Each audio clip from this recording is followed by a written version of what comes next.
كي تعبسني ودكت حيالات تذكر يولو تسفى خي تقورصكا تنسى دخوما تذكر ندحري تتملسكا خوين يسمعك وين ما اذا بمولو زخدكا منفساونت انتي مخانو كنتو مخانو سب منفساو وق انكلو اسخات دقيسكا قدن اودكا تتوتغ كاب زموت هدم كسبل تخليها هدم مخن بالخلنا كم يركا يزهدم كاب زتقلع افلبي كاب عراق كموزا من سلازربح إنهم نقبر سلام نمن نربح اللو خلقي نايمن سراويت نايمن وغن نايمن وتهدر أو وغن من تسلفكي كم جاءتهم زي مسألة سئلتات تزرق حلخي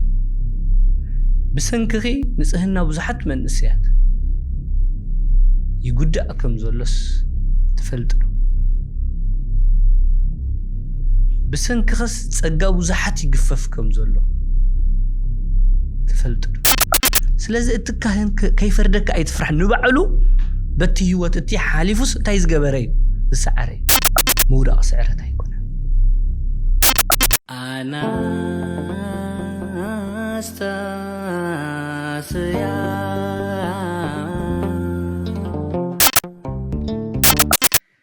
بسم بولد ومنفس قدوس أحد أملاك أمين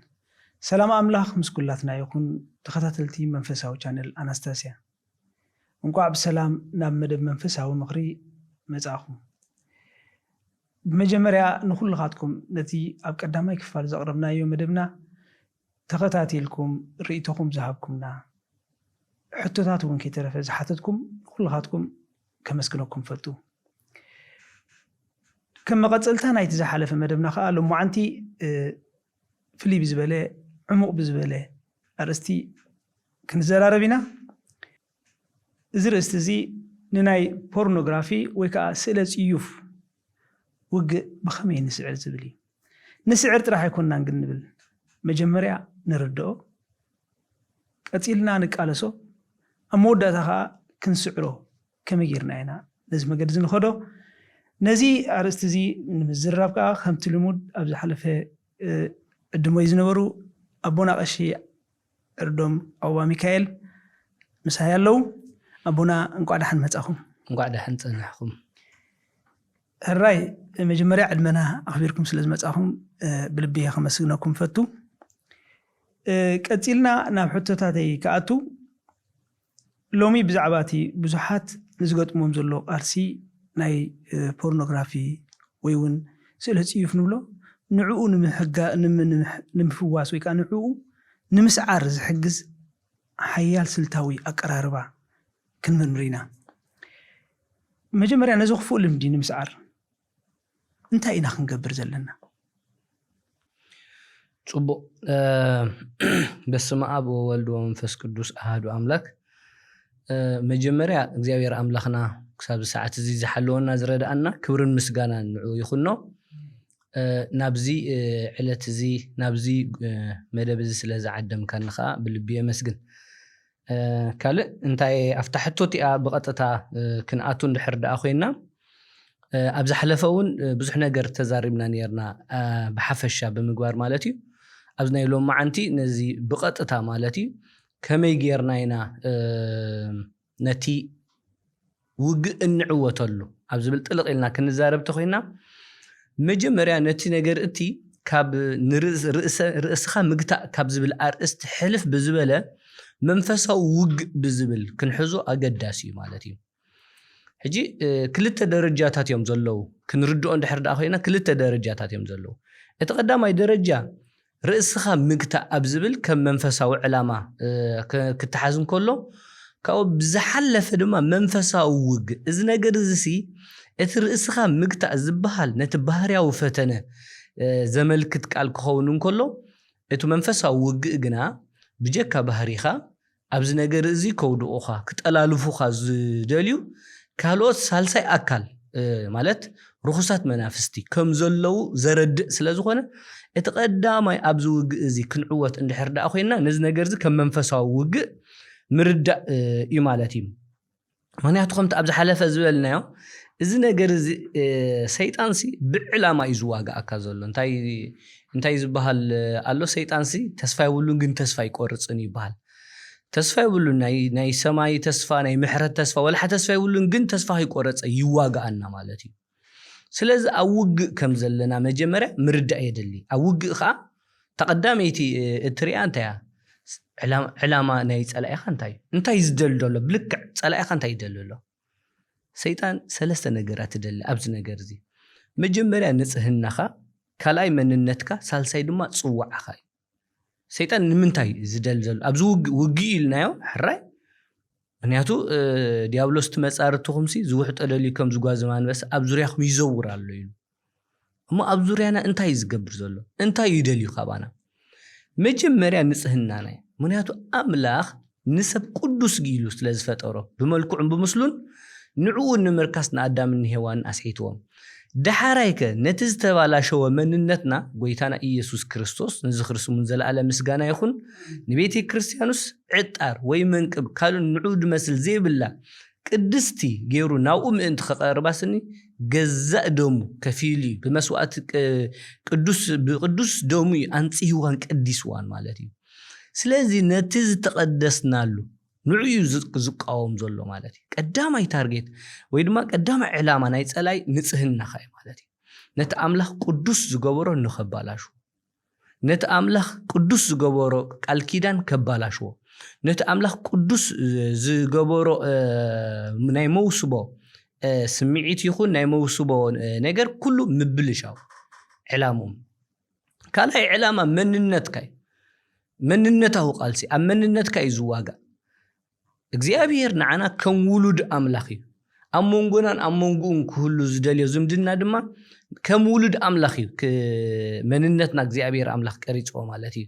ውሉዱ ኮይና ክንነብር ከዓ ይደልየና ማለት እዩ ሰይጣን ግና ነቲ ናይ ውልድነት መንነት ኣልዩ እንታይ ክንከውን ባሮት ክንከውን ናይ ርኹስ መንነት ወይ ድማ ናይ ስሱዕ መንነት ካል ልክዕ ሰይጣን ክበሃል ከሎ ሕጅስ እንታይ ዓይነት መንነት ኢና ንዝክር ካብ ኣምላኽ ዝተፈለየ ዝረኸሰ ተቃዋሚ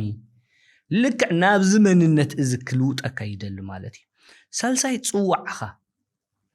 ጽዋዕኻ ማለት ኣብዚ ሓንቲ በቀዳማይ እውን ገሊጽንያ ናብዚ ዓለም ዝኽትመጽእ ከለኻ ብዝተፈልየ ጸጋ ንዝተፈልየ ዕላማ እግዚአብሔር ኣምጽኢካ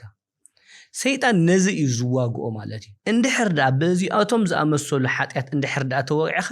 እቲ ዝዓበየ ነገር እንታይ እዩ ነቲ ጽዋዕኻ ብትብዓት ክትፍጽም ኣይትኽእልኒ ኢኻ ንኣብነት ጽዋዕኻ እንታይ ክኸውን ይኽእል ሰብኣይ ኮንካ ውሉድ ከተዕብን ስድራ ቤት ክትመርሕን ኣምላኽ ሰብኣይ ገይሩ ፀዊዕ ክኸውን ይኽእል ሰይጣን ነዚ እዩ ዝቃወማ ደሎ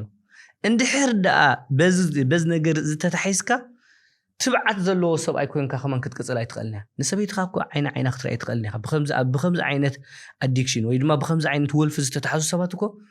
ዋላ ኣምሩዓት ማለት እዩ ንሰበይቶም ዓይና ክርእይዎ ኣይክእሉን እዮም ምስ ደቆም ግዜ ክሕልፉ ኣይክእሉን እዮም ስለዚ ነቲ ጽዋዕኻ እዩ ዘባላሽዎ ዘሎ ኣገልጋሊ ኢኻ ንበል ካህን ዲያቆን መዘምር ኮንካ ተገልግል ኣለኻ እዚ ንትብዓትካ ወሲዱ ነቲ ጽዋዕኻ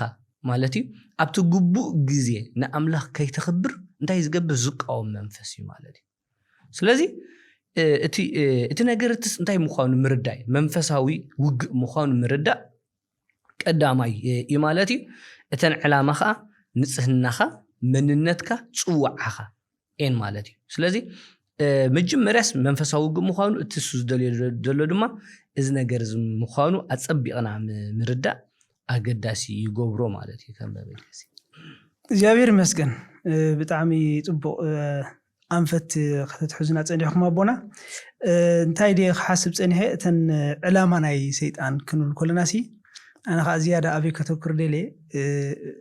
ኣብተን ዕላማ ናይ ኣምላኽ ከዓኒ ከም ጭቡጣት ናትና ጌርና ክንፈልጠን ከም ዘለና ንምዝኸኻረ ጠቂስኩም ኢኹም ግን ኣብታ ቀዳመይቲ ንጽህናኻ ዝበልኩማ እቲ ዕላማ ናይ እግዚኣብሔር ዚ አንጽሄካ ንጹህ ኢኻ ስለዚ ጥራይ ምሳይ ንበር ይብለካ ኮይኑ ይስማዕ ንጽንሑ ማለት ትዕላማ ናይ እግዚኣብሔር ሲ ብንጽህናኻ ክትነብር ምሳይ ንበር ይብለካ ኣብታ መንነት ዝበልኩማ ከዓኒ ኩሉ ግዜ ብስጋዊ መንነትና መቸም ትውድቀት ኣሎ ትድኻም ኣሎ ግን በቲ ክርስቶሳዊ መንነትና ንሕና ለጋስ ንጹህ ውሉድ ኣምላኽ ኢና ማለት እዩ እታ ሳልሰይቲ እታ ፅዋዕኻ ዝበልኩማ ከዓኒ እግዚአብሔር ይመስገን እግዚአብሔር ባሕርነት ክትነብር ይዝደለካ ባሕርነት ክትነብር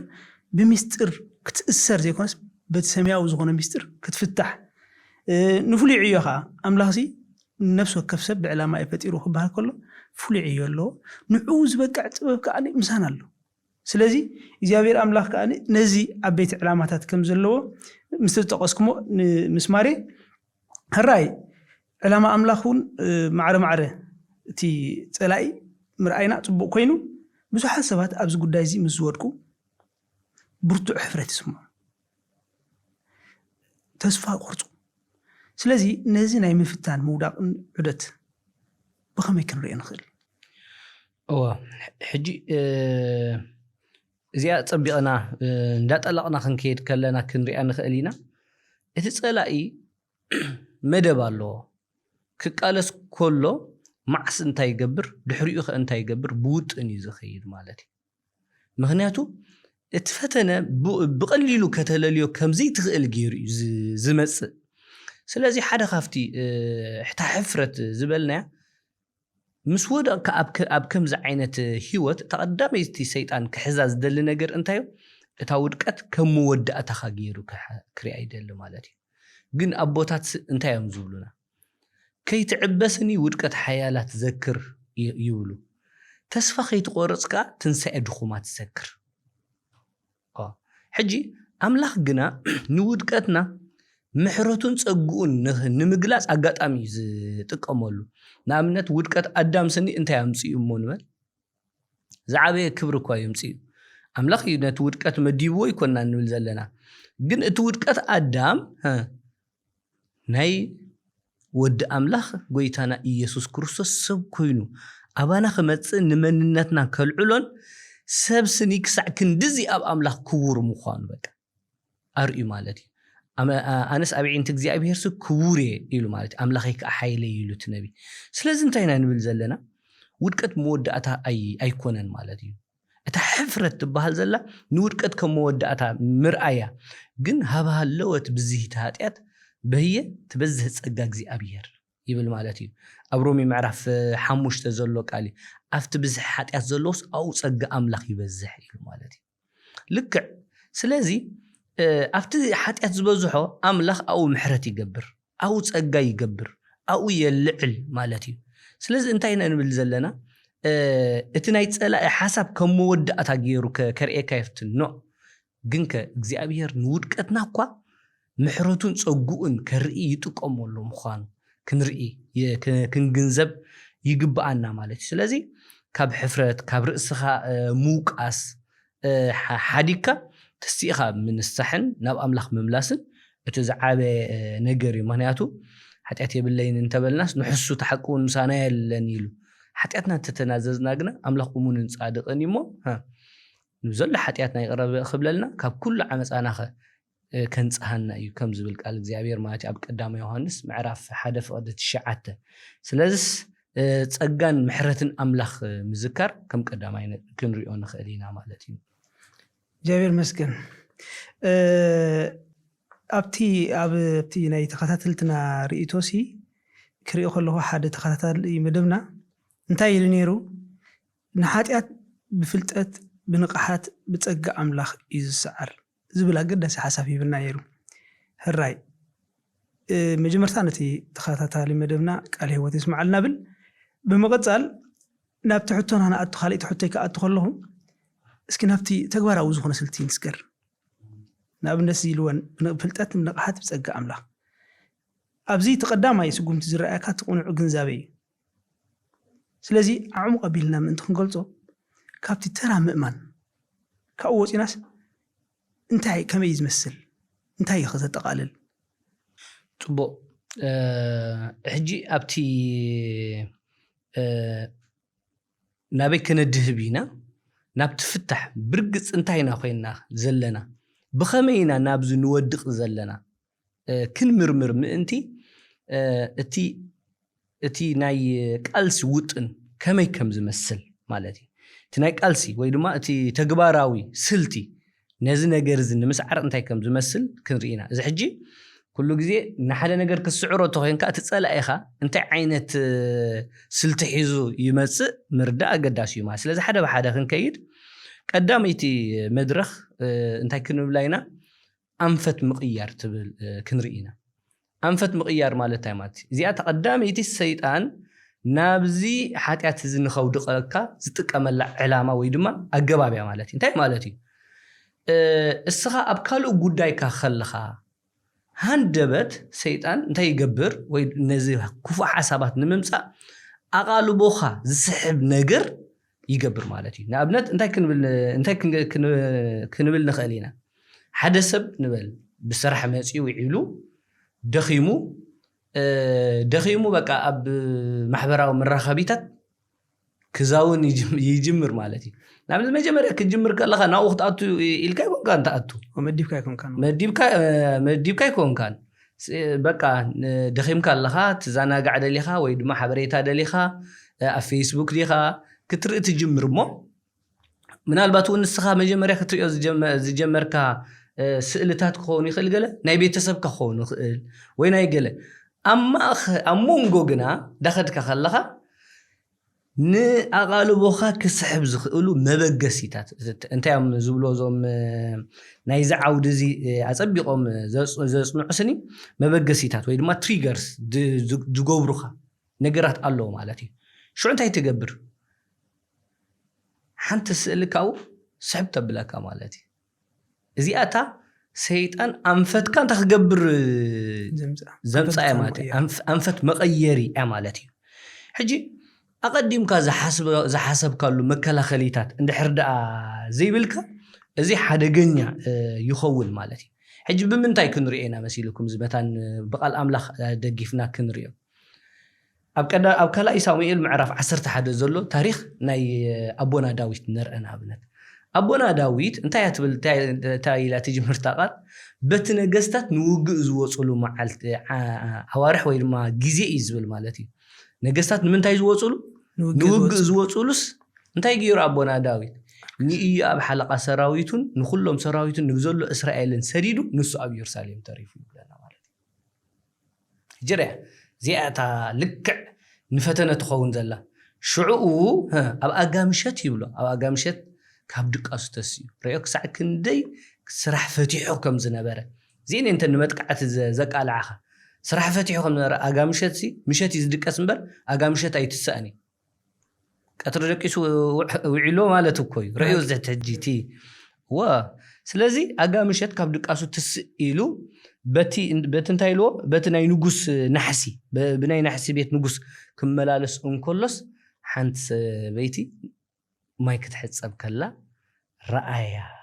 يبل مالت ترئيتا خا صبقت نبرت زياتا أنفت تغير زلا مالتي السو نبات سيبات مني واي كونه قالي كونه انتاي جن تا نعو نأوزك على عطون نجر انتاي رئينا يالنا بزحات نجرات كنت أصنينا دخام حرقان قواهي سرح مفتاح زأمو السولو حراي زرزيرنا نريئهم نجرات هلو تو نخمزي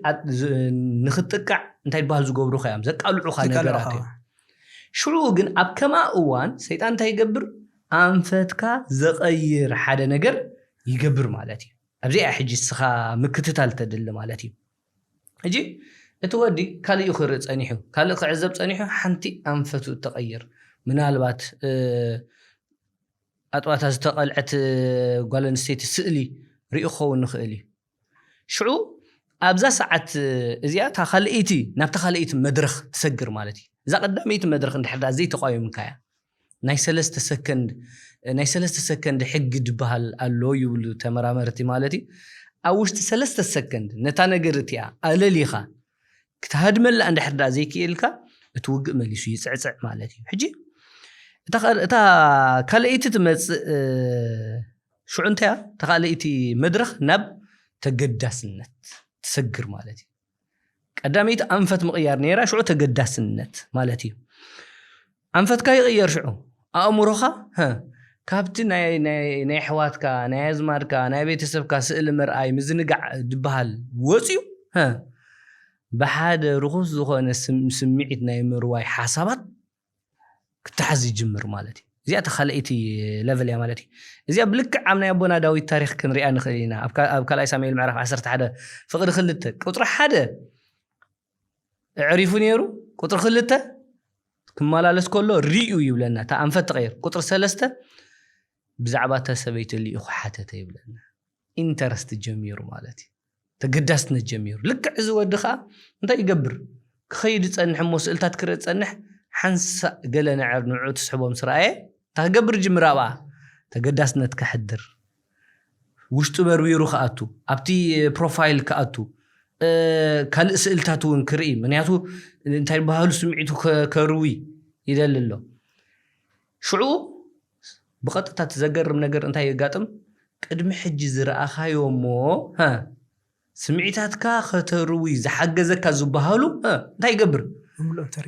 تري لهم موصو مالتي حدا خنفلطو زلنا له امورنا انرجي زطفالو حيل زطفالو نجر لونج لاستيني نابنت حنت موفي تر الا خانبل مالتي اب حنت موفي ساعات فرقانيا تا موفي ابا ناي كلته وي 3 سكندز انت يالو نبل صوتاو سمعيت زرئي سئل اللو نبل مالتي نتاف موفي رسيع خيا نبل طقلالا رسيع خيا نتا افتا ابا زلا ناي سمعيت نغرغنا فصيم كيترسعنا مناتو امروخ انرجي اطفي الا اي مالتي كذاك ني حدا غنيا مخانو مالتي سلازي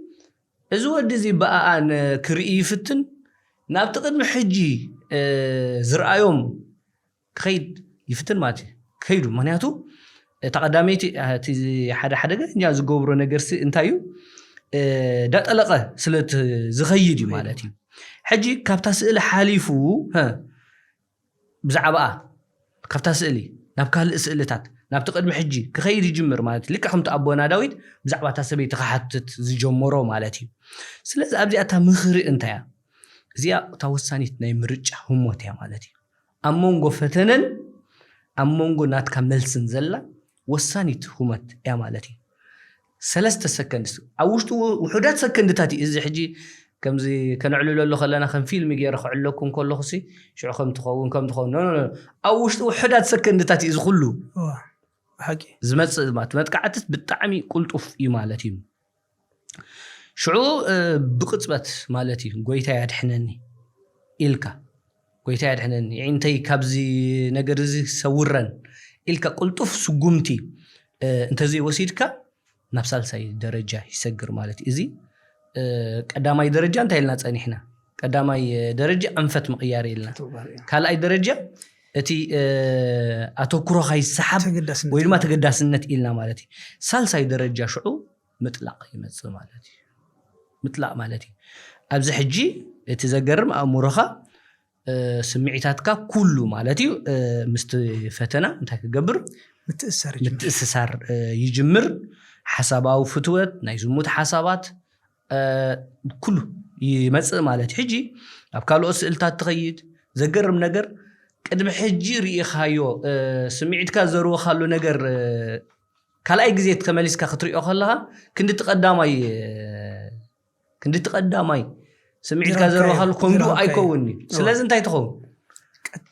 قصالي كال تدل مالتي كتوسخ تدلي حجي انتي مطلقي حجي كسع كندي نايتا شعطراي اوان دي كونس اب كونتاتكا اب هيوتكا اي حجي زاتو زلوزي حجي بقى كمز اندابله ناب لبخا ناوشت لبخا ياتو مالتي زي حجي ابزا درجه زي اتبصيحات ناتكا ملاش انتي كخون الله تنكر زبله كخون اند حردا زي كيلو نابيت اتو مالتي ابونا داويت انتي يغيرو مجمريا ريو دحري حاتيتو سالساي ها امصويل مالتي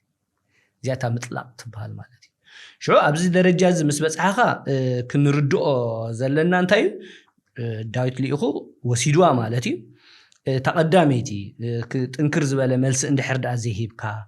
وي دما كابت كوف كبابيخا ختقير كابت كوفيل كالو زلخا موبايل كا تحدد كابت كوفيل كالو زلخا ختقله انت زي كيلكا اتي وق بقى ناب تسعرنت ناتكا እንዳኸደ ይኸይድ ኣሎ ማለት እዩ ሙሉእ ብሙሉእ ዳጠላቕካ ትኸይድ ማለት እዩ ራብዓይ ስቴጅ ትበፅሕ ማለት እዩ ራብዓይ ስቴጅ ግን ኣቦና ኣብዚኣ ሓንሳብ ቆርፆኩም ኣብዛ ራብዓይ ስቴጅ ቅድሚ ምብፃሕናሲ ኣብዛ ሳልሰይቲ እንታይ ክትገብር ትኽእል ማለት ትገርም እንደ ዘለና ናይ ዳዊት ኩነታት ትስእሉ ኣለኹ ሕጂ ንኣብነት እንታይ ክትፅኒሖም ካብኡ ምርሓ በሊኻ ምቕያር ገለ ዝበሃል ፀኒሑ እንታይ ክንገብር ንኽእል ዝያዳ ተወሳኺ እንታይ ክንብል ንኽእል ማለት ትፍታሕሲ ከመይ ክኸውን ንኽእል ሕጂ ኣብቲ ፈተና በፂሕና ኢና ሕጂ ኣብ ኣያ ሕጂ ታፍታሕ ኣብ መንጎ ካብታ መጀመርያ ደረጃ ክትቃወም ትኽእል ኢኻ ሕጂ እንታይ እዩ ኩሉ ግዜ ክንርድኦ ዘለና ኣንፃር ሰይጣን ኣብዚ ኣንፃር እዚ ከምዚ ዓይነት ሕማቕ ስምዒታት ክትቃለስ ተኮይንካ ቃል ኣምላኽ ዝዓጣቕካ ክትኮን ኣለካ ቃላት ክህልውካ ኣሎ ሓፀርቲ ጸሎታት ንኣብነት ማለት እዩ ሓፀርቲ ጸሎታት ስኒ ጎይታ ኢየሱስ ክርስቶስ ንዓይኒ ሓጠብ ዓይኒ ምሕረትካ ጠመተኒ ኣምላኸይ ኣነስ ደኺመ እሞ ካብስ ኣድሕነኒ ካብዚ ነገር እዚ ስኒ ተሓንተ ክትገብራ ትኽእል ሓገዝ ምሕታት እያ ሓገዝ ምሕታት ሓፀርቲ ምክንያቱ ኣብ ሰዓት እዚኣ ናይ ሓሳባት መጥቃዕቲ ይመፀካ እዩ ንዕኡ ክትምልሽ ክትክእል ኣለካ ደይኒ ግዜኡ ንመንከ ጎዲኤ ድጎዳእኹ ሰብ የለን እዚ ነገር እዚ ንዓይ ሪላክሲ ድገብረኒ እምበር እንታይ ዶ ካልኣይ ከዓ ብግብሪ ኣይገበርክዎን ዝብሉ ንዓኻ ንምእማን ዝመፁ እንታይ ኣለዉ ምክንያታት ኣለዉ ማለት እዩ ነዚኦም ክትምልሰሎም ክትክእል ኣለካ ማለት እዩ ልክ ከምቲ ኣቦና ዮሴፍ ዝመለሶ ማለት እኮ ንዝሙት ክትሓቶ ከላ እንታይ ኢሉ መሊስላ እዚ ከም ዝገበረ ሓጢያት ኣብ ቅድሚ ኣምላኽ ከመይ ኢሉ ክገብሩ መልሲ እኮ እዚ ኣብ ቅድሚ ኣምላኽ ኣለኹ ዝብል እኮ መልሲ ኣብ ቅድሚ ኣምላኽ እየ ዘለኹ ሰብ ይርኤኒ ተዝየለስ መን ይርኢ ኣሎ እግዚኣብሔር ይርኢ ኣሎ ዝኮ መልሲ ንባዕሉ ከምቲ ዮሴፍ ዝበሎ ማለት እዩ ዋው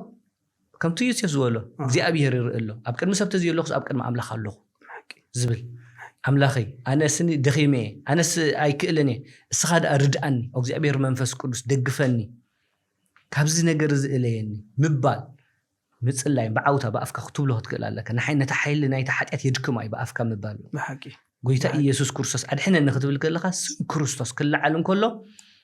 ፀላእ ሰናያት ይርዕድ ሓይሊ ሓጢያት ይደክም ስለዚ ኣብዛ እዛ ሰዓት እዚኣ እዚ ክትብል ኣለካ ማለት እዩ ፅቡቕቲ ያ ቦና ተወሳኺ እንታይ ዝብል ሓሳብ ክውስክደልየ ኣብዚ ከምዚ ዓይነት ኩነታት ተኣምኖ ውሕስ ዝኾነ ማሓዛ የድልየካ ማለት እቲ ኩነታትካ ተረዲእካ ድውል ኣቢልካ ከምዚ መረኸውና ኣለኹ ክትብሎ እትኽእል ሕጂ እቲ ውሑስ ዝበሃል ሰብ ንዓኻስ ጋብ ክንደይ ዕረፍቲ ይበካ ናብ ማሓዛኻ ድውል ኣልካስ ክስተሓወይ ከምዚ ክኸውን ኣለኹ ምስ በልካዮ ኖ ከምዚ ግበር ከምዚ ሕጂ እታ ዓንቶይ ዝበልኩማት ልክዕ ሰይጣን ዝጥቀመሉ ጥበብ እንዲ ንዓኻ ኣንፈትካ ይረካምሽ ንስኻ ካብቲ ተኣሲርካሉ ዘለካ ኩነታት ኣንፈትካ ትቕይረሉ መገዲ ትፈጥር ሕጂ ብዚ እንታይ ክወስደለየ እቲ ውሑስ ምኳን ዝብል ቃል እንዲ ከምፅረለየ እስኻ ልክዕ ውሑስ ዝኸውን ሰብ ትደሊ ኣለኻ የድልየካ እዩ ኢልና ንሓስብ ኣለና ብልክዕ ከምኡ ከዓ እስኻ ከዓኒ ንካልኦት ሰባት ውሑስ ትኸውን ዶ ሰባት ደው ኢሎም ክሓቱካ ክእሉ ዶ ከምዝን ኮይነ ኣለኹም ሞኒ እዝን ተገብርክስ ከመይ ክኸውን ኣብ ከምዚ ኩነታት ክድወለልካ ይኽእል ዶ ከዓ ንስኻ ከዓኒ ምሕታት ማለት እዩ ስለዚ ካብቲ ዓንቃፍ ምዃን ብክልተ ገፅ እንድዩ ንስኻን ነፍስኻን እንደገና ተወሳኺ ከዓ እንታይ ትኸውን ንካልኦት ከዓኒ ውሑስ ምዃን ዝብል ሓሳብ ክህብ ደልየ ብሓቂ እሳ ሕጂ እታ ውሑስ ምዃን ኣብ ሕብረተሰብና ቁርብ እንታይ እዩ ኮንዘርቫቲቭ ዓቃባዊ ነዚ ነገር እዚ ክንብሎ ከለናስ ዋ ኣይኮነን ዶ ንዓርካ መሓዛሲ ንኣብ ነብስኻ ከማን ክትብለሉ ዘሕፍር ነገር ኮይኑ ኣብ ሓንጎልና ተቐሪፁ ዘሎ ማለት እዩ ሕጂ እንታይ ክብል ደልየባ ብዛዕባ እቲ ጉዳይ እኳ ተዘይተዛረብካ ኣንፈትካ ንምቕያር ስኒ ናይ ካልኦት ገለ ሰባት ንፉዓት ሰባት ኣለዉ ይድውሉልካ ታኸም ካዳ ደው ኢልካ ለይተልካ ሰልችንስ ደው ኢልካ ድብሉካ ኣለዉ ብጣዕሚ ፅቡቅ እዩ ይሃድሙ እዮም ዘሎ ካብ ገለ ነገር እንታይ ይገብሩ ኣለዉ እስኻ እንታይ ትገብር ሽዑ ትርዳእ ማለት እዩ ትርዳእ ኣብ ገለ ኩነታት ስለ ዘለዉ እዮም እንታይ ድገብሩ ዘለዉ ዝኣትዉ ዘሎ ስለዚ እታ ውሑስ ምዃን ዝበልከያ ብሓቂ ሰብ ክድውለልካ ከሎስ ኣብ ከመይ ኩነታት እዩ ዘሎስ ምግንዘብ የደሊ ማለት ሓቂ ራይ ኣቦና ኣዝዩ كندنققلو ዘለና أبي نتبعهم مزاخريبكمنا هراي نابتا رابعي مدرخ اسكي نقصل ሕጂ እንታይ ኢና ኢልና ዘለና መጀመርያ ኣንፈት ምቕያር መጺኡ ሽዑ ኢንተረስት ወይ ድማ ናትካ ተገዳስነት መጺኡ ምጥላቕ መጺኡ ራብዓይ እታ ናይ መወዳእታ እታ ናይ ቃልሲ መድረኽ እዩ ማለት እዩ እዚ ሕጂ ናይ ቃልሲ መድረኽ እዩ ኣብዚ ስቴጅ ክትበጽሕ ከለኻ ካብ መጀመርያ እውን ኣሎ ግን ኣብዚ ስቴጅ ብፍላይ ናይ መንፈስ ቅዱስ ድምጺ ይመጽእ ማለት እዩ ይመጽእ እንታይ ዝብል ድምጺ ይመጽእ ማለት እዩ ንስኻ ወዲ ኣምላኽ ኢኻ ነዚ ነገር እዚ ኣይትውዕሎን ኢኻ ይብለካ እዚ ሕጂ መንፈስ ቅዱስ እንታይ ይጅምር ይክዛረበካ ግደፍ ኖ ይብለካ ማለት ንሕልናኻ ኖ ይብለካ ሕጂ ከምቲ ሃዋርያ ቅዱስ ጳውሎስ ሕልኖኦም ሓንሳ ክድግፎም ሓንሳ ክቆሶም ብምርካቡ ከም ዝበሎ ካብ ሕልና ዝሓለፈ ከዓ ብፍላይ ኣባና ኣብ ክርስቲያን ከዓ መንፈስ ቅዱስ ኣሎ ብሓጢያት እንታይ ዝገብር ዝረትዕ ስለዚ እዚ ነገር እዚ ሓጢያት ምዃኑ መንፈስ ቅዱስ ክነግር ይጅምር ማለት እዩ ኣብ ገላትያ ምዕራፍ 5:17 እንታይ ዝብል ኣሎ ስጋ ምስ መንፈስኒ እንታይ ኢሎ ዝጻረር ስጋስ ምስ መንፈስ ዝጻረር ይምነ ኢሉ እቲ መንፈስከ ምስቲ ስጋ ዝጻረር ይምነ ኢሉ እትደልይዎ ምእንቲ ከይትገብሩስ እዚኣቶም ክልቲኦም መጻረርቲ እትደልይዎ ሕጂ እትደልይዎ ከይትገብሩ ትበሃል ዘላ ዓይነት እያ ስምዒታዊት ሓሳብን ግብርን እንድያ እትደልይዎ ምእንቲ ከይትገብርሲ ክልቲኦም እንታዮም መጻረርቲ እዩ መንፈስ ሕጂ እንታይ ይገብር ተቃውሞ ይጅምር ማለት እዩ ክደፍ ይብል ማለት እዩ ሕጂ መንፈስ ከዓ ምስ ናትካ ውልቃዊ ውሳኔ ናትካ ኣይግህስን ስለዝኾነ እንታይ ጥራይ ዝገብር ኣላርም ይገብር ማለት እዩ ግደፍ ይብል ማለት እዩ ባህንደበት ናይ ወቀሳ ወይ ድማ ናይ ሓጢያት ናይ ኣበሳ ስምዒት ይወረካ እንታይ ትገብር ኣለኻ ንስኻን ኣምላኽ እንዳፍቀርካ እዚ ጌጋ እዩ ዝብል ስምዒታት ይመጹኻ ማለት እዩ ስለዚ ነዞም ስምዒታት እዚኣቶም እንታይ ክትገብሮም ይብልካን ሸለል ክትብሎም የብልካን ማለት እዩ ነዞም ስምዒታት እዚኣቶም ሸለል ክትብሎም የብልካን ነዚ ናይ ኣበሳ ስምዒት ብምንታይ ኢና ከምኡ ንብል ዘለና ንኣብነት ልክዕ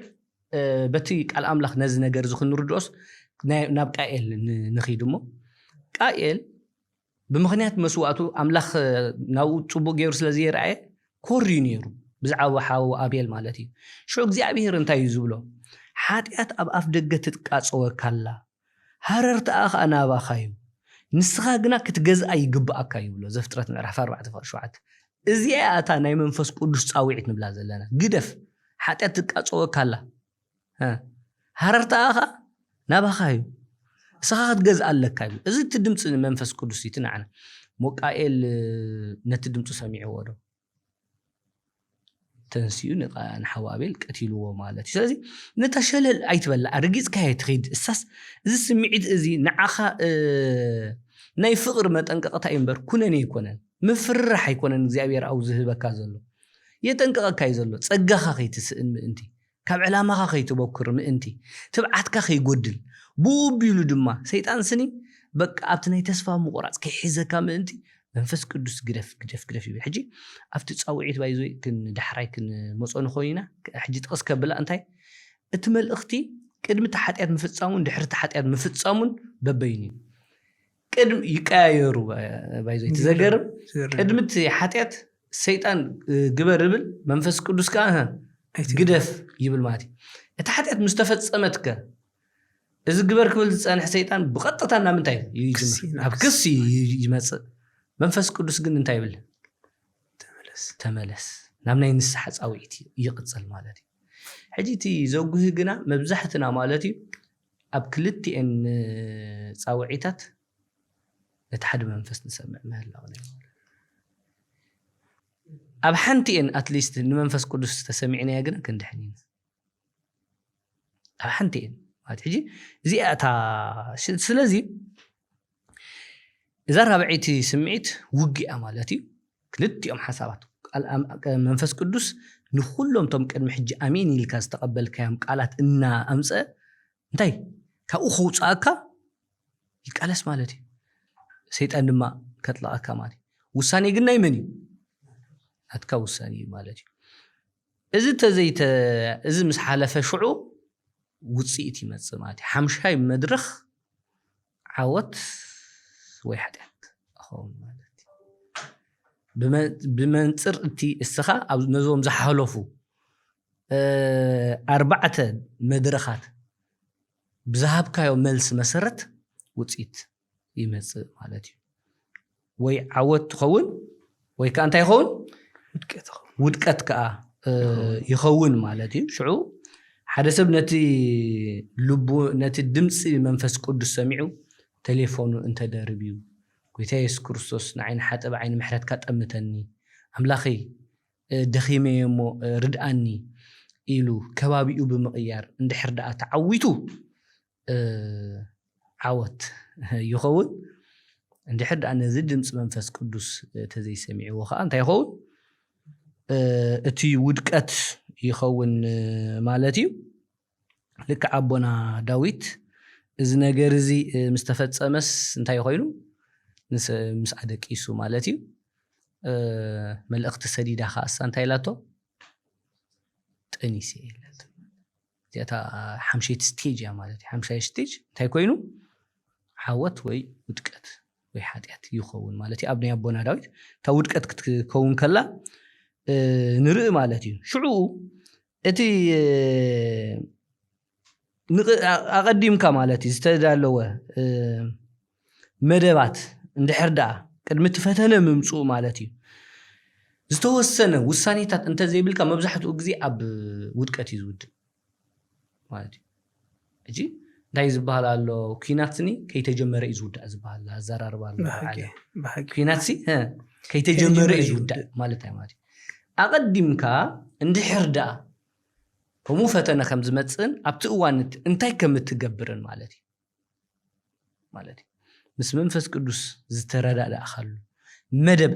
እንተለካ ንኣብነት ኣብ ከምዚ እዋን ቴሌፎነይ ክሓድጊ ኣብ ከምዚ እዋን ወፂ ወክ ክኸይድ ኣብ ከምዚ እዋን ንኽስቶ ክድውለሉ ዝብል መውፅኢ ዝኸውን እንድሕር ዳ ዘይተገይርካ መውዛእ ግድን ኢኻ ትሰዓር ማለት እዩ ስለዚ ኣቀዲምካ እንታይ ክህልወካ ኣሎ መደብ ይክህልወካ ዘሎ ማለት እዩ ስለዚ ዓወት ወይ ከዓ እንታይ ይመጽእ ወይ ውድቀት ይመጽእ እቲ ዓወት ናብ ህይወት ይመርሕ እቲ ውድቀት ከዓ ናብ ሞት ይመርሕ ማለት እዩ ስለዚ ቅድሚ ናብዛ ህይወት ወይ ሞት ዘለና ሻዱሻይ መድረኽ ቅድሚ ምስጋርናሲ ኣቦና እንታይ ይኽብል ደልየ ቅድሚ ፈተና ምንፁ እንታይ ከም ትገብር ወስን ትብል ቃል እንዲህ ከስምረላ ደልየ ኣብታ ራብዓይ ዝበልኩማስ መንፈስ ቅዱስ ይዛረብ እስኻ ከዓ ትሰምዖ ኣለካ ክንብል ኢና ግን ከምቲ ቀዲምኩሞ ዝበልኩሞ እቲ ኣቀዲምካ ዝጸንሓካ ምስ መንፈስ ቅዱስ ዘለካ ምትእስሳር ድምፂ ናይ ኣምላኽ ናይ ምስማዕ ምልምማድ እንድሕር ዝጸንሕካ ክትሰምዖ ይትኽእል ማለት እንታይ ይብሉ ቦታሲ ነዲና ቅድስቲ ድንግል ማርያም ክገልጾ ከለውሲ ቅዱስ ገብርኤል መልኣኽ ከበስራ ከለውሲ ንሳስ ነቲ ድምፂ ኣምላኽ ምዃኑስ መንፈሳውን ይነግራ ነበረ እዩ መንፈሳስ ይነግራ ነይሩ መልእኽቲ ናይ ቅዱስ ገብርኤል ጥራሕ ኣይኮነን እቲ ኣብ ውሽጣ ዝለመደቱ መንፈስ ቅዱስ እቲ ውሽጣ ዝነበረ መንፈስ ቅዱስ ጋር ይነግራ ነይሩ ስለዚ ምትእማን ተሕድር ማለት እዩ ስለዚ እንታይ ክብለ እቲ ኣብ ውሽጥና እንለማመዶ መንፈስ ኣምላኽ ናይ ምስማዕ ኣቀዲምካ እዩ ተዓጢካ ክትጸንሕ ኣለካ ከም ዝብሎ ጸናሕኩ ማለት እዩ ትቐንዲ ዕጥቅና ክኸውን ዘለዎሲ ምስ መንፈስ ቅዱስ ኣምላኽ ዘለና ዝምድና ምስማዕ ድምፂ ኣምላኽ ኣዝዩ ገዳሲ ምዃኑ ክንርዳእ ንኽእል እቲ ኣዝዩ ገዳሲ ሓሳብ ዝገብሮ ከዓኒ ፈተና ምስ መጽ ይኮንካን ኣበየሎ መሳርሒ ኣበየሎ ጥበብ ኣበየሎ ኣብ ኩናትሲ ከምዚ ዝብሎ ጸናሕኩምሲ ኩናት እዩ ኣብ ኩናትሲ ምስ መጽ ይኮንካን ኩናት ምስ መጽ ይኮንካን ዕጥቅኻ ትዕሪ ድፍዓኻ ትዕሪ ወይ እውን ካልእ ልምድታት ወይ ከዓ ምልምማድ ትገብር ማእስዳ ኣቀዲምካ ስለዚ ኣብቲ መንፈሳዊ ኩናት ከዓኒ እቲ ኣቀዲምካ ዝግበር ምድላዋት ስጋብ ክንደይ ወሳኒ ምዃኑ ክርዳእ ንኽእል ሕራይ ናብታ ሻድሸይቲ መድረኽ ህይወት ወይ ሞት እስኪ ስገራቦና ሕጂ እዚ መንፈሳውን ስምዒታውን ሳዕቤን ናይቲ ዝወሰንካዮ ውሳኔ ማለት እዩ መንፈሳውን ስምዒታውን ውሳኔ ናይቲ ዝወሰንካዮ ውሳኔ ማለት እዩ ንኣብነት ህይወት ክንብል ከለና እንድሕር ዳኣ ተዓዊትካ ምስ ኣምላኽ ዘለካ ዝምድና ጽቡቕ ከም ዘሎ ይስማዓካ ሰላም ሓጎስ ይስማዓካ ولا أبكبابي خان نزلوا مالتي زمدنا خايد يصلوا بايزوي أودكت عند حردا بزخون يخون بخمس عينة وديك زمدنا خا مسبيت خاطري كي مثلنا مالتي نسبيت خا عينا متمات تسئن نياتو وقصة اللو مالتي عند حردا تعويت كاجنا كل جزء تحجس منفسي إذ زمس مالتي تحجس منفس سلام حجس اللو مستوى بكبابي خازلوون كم مالتي عند حردا كم صعبين نايتي وصن كا وصاني مالتي منفساوين سمعيتاون ودقت كغاطمك خلوغن كاب املاح كم زرحكا سمعيت يمص مالتي كاب املاح كم زرحكا سمعيت يمصكا بقى امونغو خالوتن سني گجف مغارجا كم زلو امونغو املاحون وين كيترفه مالتي اذا عينت يمص مالتي دحر عوت عند حردا خوين حجي أبزنتا يزمس في منفسه ومخر مالتي ندحر دا تعويتك نأملخ كتمسجنو كتخبرو أدلك مالتي ندحر دا تعويتك اسو بذهبك حيل خمس سعرك حسب اجي حدا غزي انتي نخونينا نسعر مو نمكح نقول قلت كنت امس نجمر اب رأس خالوت كنفرد نجمر زقرم نجر ايسوم نايسالس بقى نوتو از نجر زكو حدا كافت أتصبيقنا كانوا للي يدقبقناكو سومون قدفكا ورحي ورا عمد أنا عاملس أنا حد مع opportunistic بقى يدلي يوتا عدل تتقيم دما نود كات كاي مزه أبدي أجن حنتي كنزار ولا زدليا صبقت حسب الله السخا أنت مسودة كاس كابي خاطر بجست بليا مالتي مسودة كاس كابيت بجس حجي زباز حسب تا نعنا تسفة أورط أن أنت كابين بجس ناب نسي حدثب كاب أسمران تسنيك يخيد الله منبل كاب أسمران تسنيك يخيد الله صبق يخيد الله حتى كل إذا مسوي حواديقون دحر الناس نسمر يمل دملس كويني يسمع بمزحسس نو حتى كل إذا حواديق كاو تسيخة تتقبر كتكل عليك هو بس حسب كنت عايز مسلو بمغنيات ودقو تسني ها دحري تبلس ندحري كم نو أوي خواديك عتك اللي زاودي كلا تسيخة قتل مالتي ماليس كاخا تتصبه أمن تاخدو دقتخليها أفكرانون ودقت كقاط مخيلي مالتي ونياتو تصادق شو عتسعيز ودو مالتي إتي أودقت كنت زقاط منتاي ندحري تتملسك خوين يسمعك وين ما إذا بمولو زخدك منفساونت انتي مخانو كنتو مخانو زياتا زخفت سمعيت مالتي حجي أبزيا أتصبقنا كنتنقا يقبقنا مالتي شعو أبكم زعينة سمعيت زاتو سبك نحاتيات بحاتيات كشفني زفتن أنا أبنتنا أبونا داويت نرأيه مالتي مسودة قص انتي يجيرو أنيسا مسولتوس ها ني أب حلقة سراويتو لي يخص ن أورينتاي يوريل أمس أيلو نوري كيد مسبيت خدك سيلو زجرم جن أبز انتاي زجر تناي أملاح سب داويت أب كم يقولس أوريس انتايلو مستحسبيتو كاسا سراويت أملاح إسرائيل أوج أنكل أنا مسبيتي تا قدام يتزلعلنا ينبار ذكره سب أم منفساو وج أنكل السخات الركيسكا جدًا أود كتوت كم منفسه وجع يتعرف إذا وجع أي عرفني قويت لي سيدان كم سجم كحيكم تمني أنا جنا من أنت خدكم سأله إلو مالتي سلازي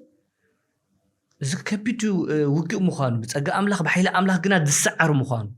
سلازي كل ما علت إن سيدان سنت أي تقول رأي ما بوتات أي تنعقو ها أي تفرح يا أي تفرح يو صعوري جنك أي تنعقوها نبوز حتى عبيت انت يزقبري زودة قيب سلازي نحاتيات بحاتيات كشفن مفتان كأمسيو أنا أبونا داويت مالتي كم تقولنا نقبره مالتي نبسخات حاسب كاس انت يدوغير ايتبل مالتي والحدا خمزي قبر كاخت كونت فتن مالتي كوم قنا يكونه نو أوريو كيد داكس نو يلو مالتي شو عمود أتانتاي جيرو تعمل زقر مالتي ساعة كندي اللي بود سب حسهم مخانوسي نيا بحلقة سراويتوس انتايلو مس دك أمون يمدواقو نيرو مس دك أمون كتواقو خلهم سنو أوريس انتاي قوار ريلو أفتقد متاسلفهم كينو غوركم ودما أزلغو بسيف دق عمون كم زطفق غورو إلو مالتي جي حديت بحديت كتشفن مفتان مالتي بتعمي إزي نو إزي كون مرجعنا خو زلو مرجعنا مسودقنا ون انتخون أملاخ فوري كنملس دلينا مجمريا نتسميعتنا نتي منفس قدوس هو ملأخت مسمع مس أبي أب حتيات مسودقة نحتيات بحتيات كشفن زغلو مستبالاشو من مزيو نبي እግዚአብሔር ናታን መዝዩ እግዚአብሔር ስለዚህ ሓድገና እኮ ሕጂ ናታን ንወቀሳ ዝመፀ መስለና ብዙሕ ግዜ ሰባት ብዛዕባ ዝኣርእስቲ ንኽንሳሕ ክምሁሩና ከሎስ ዝወቕሱና ዘለዉ ኮይኑ ይስማዓና ሓደ ሰባት ሲ ኣንዓይ እውን ፐርሰናሊ ከም ዝበሉን ኣለዉ ኣብቲ ቤተ ክርስቲያን ወቐሳ ኣይተብዝሑ እንታይ ጥራይ ይግበሩ ተስፋ ጥራይ ሃቡ ብልኻ ማለት እዩ ናታን ክወቅስ ዲመፂ ተስፋ ክህብ ይመፅ ተስፋ ክህብ ንትንስአይ ይመፅ ግን ነቲ ሓጢአተኛ ኣይኮነን ነቲ ሓጢአት ግን እንታይ ክኾኑ ክገብረሉ ክኹንኖ ነይርዎ ማለት ሓቂ ክዛረብ ኣለዎ ማለት እዩ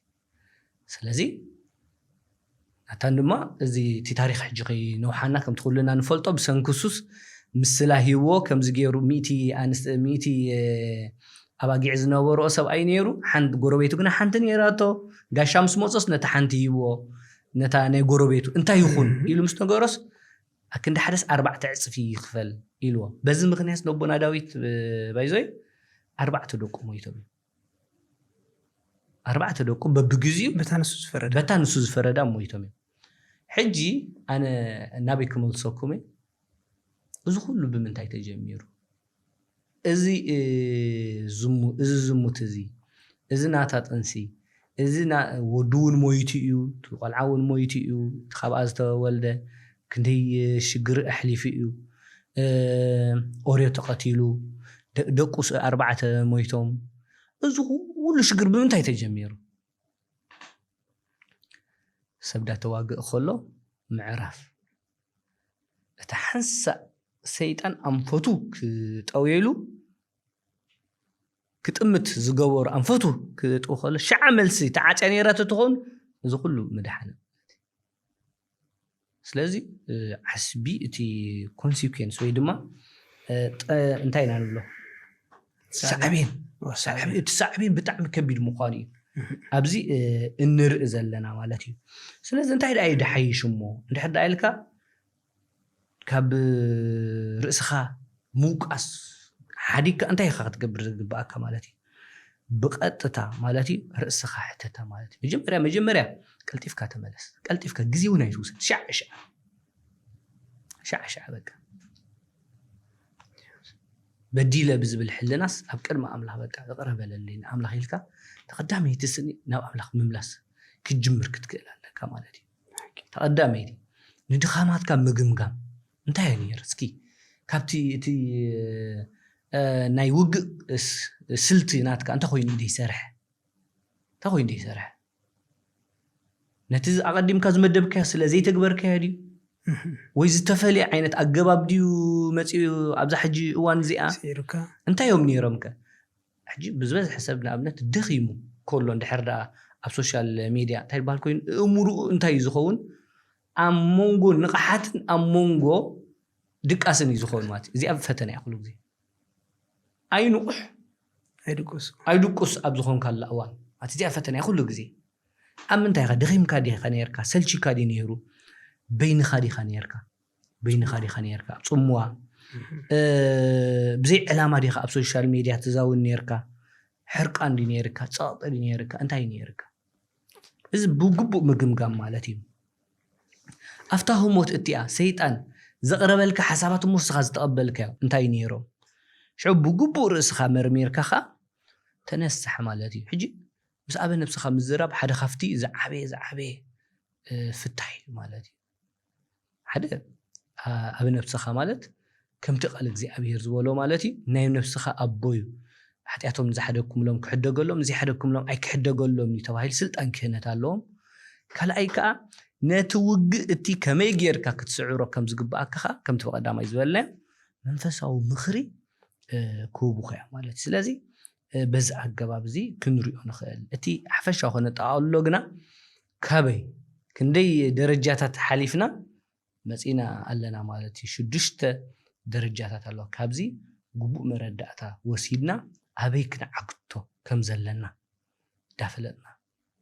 ከይድና ክንከውን ከዓ ተስፋ ይገብር ማለት እግዚአብሔር መንፈስ ቅዱስ ይርዳአና አሜን አሜን አቦና በጣም ብዕምቀት ይኹም ክትገልጽዎ ጸኒሕኩም እንታይ ክዝክር ጸኒሕሲ ሳምሶም ናብ ደሊላ ክመላለስ ኮሎስ ሓደ መምህር እንታይ ክገልጾ ሰብየ ልዕሊ 50,000 ስቴፕስ ከይዱ ማለት እዩ ሕጂ ቀዳማይ ስቴፕ ቆርጻ ክል ነይሩ ካልኣይ ስቴፕ ከምኡ እንዳበለሲ ከባቢ 52,000 ከባቢ ስቴፕስ ከይዱ ማለት እዩ ሕጂ እንታይ እዩ ዝብል እቲ ሓጢኣት ስጋብ ክንዱ ርሑቕ እዩ እቲ ድምፂ ኣምላኽ ከዓ ስጋብ ክንዱ ቀረባ እዩ ይነግረና እቲ መንፈስ ኣምላኽ ከም ዘኽሎ ፀናሕና ማለት እዩ ስለዚ እቲ ናትና ፀገም እንታይ ዝኾን ዘሎ ኣብቲ መንፈሳዊ ውግእ ዝበልኩም ኣብ ሓቂ ዓብዪ ነገር እዩ ኩሉ ግዜ መንፈሳዊ ውግእ ኣለና ድሕሪ ውግእ ኣለኻ ዕጥቅኻ ዶ ተውርድ ኢኻ ኣብ ውግእ እንተለኻስ ዕጥቅኻ ዶ ተውርድ ኢኻ ዕጥቅኻ ኩሉ ግዜ እቲ ጸሎት ብጾም ምትጋህ እሞ ከዓኒ እቲ ንዓኻ ዝኸውን ኣፅዋር ንኣብነት መንፈሳዊ ቃል መንፈሳዊ ምርኢት እንገዛርሱ መንፈሳዊ ምስማዕ ምንባብ እዚ ከነቋርጽ ከም ዘይብልና ዕጥቅና ከነውርድ ከም ዘይብልና ተሕብርያ እግዚአብሔር ይመስገን ኣብቲ መጨረሻ እስኪ ንኸይዳለና ሩባርኪሞኩም ሆነ ይቦና ቅሬታ ነቲ ደኽመት ምስ ፈለጥካዮ እቲ ቀፂሉ ዝመጽእ ስጉምቲ እቲ አንቶይ ሕልፍ ዝበልናዮ ውሑስ ኣከባቢ ምፍጣር እስብ ግብሪ ከመይ ዝትርጉም ማለሲ ካብ ዝሙት ህደም ክትብል ትኽእል ኢኻ ህደሙ ክንብል ንኽእል ኢና ከመይ ጌርካ እዩ ዝህደም ግን እታ ውሑስ ዝበልናዮ ከዓኒ ንእግረ መገድኹም ከም ቃል ዕንቆታ ብዕንቆት እንተሪእና ደስ ምበለኒ ጽቡቕ ክሳብ ዝረድኣና እግዚአብሔር ክብርን ምስጋናን ንዑ ይኹኖ ኣሜን ክንሰምዕ ክንርዳእ ተረዲእና ድማ ንምትግባር እግዚአብሔር መንፈስ ቅዱስ ይደግፈና ኣሜን እዚ ምናልባት ነዚ ነገር እዚ ክንዛረበሉ ከለና ከም ተራ ናይ ኣእምሮ ስራሕ ጌርና ንሓስቦ እንድሕር ኣለና ዕውት ኣይከውንኒ እዚ በቲ እግዚአብሔር መንፈስ ቅዱስ ዝህቦ ጸጋን ሓይልን እንተዘይኮይኑ ተጣቢብካ ድኾን ኣይኮነን ማለት እዩ ሙርኩስና ደገፍና ኩሉ ግዜ ኣብ ሓይሊ ኣምላኽ ክኾን ኣሎ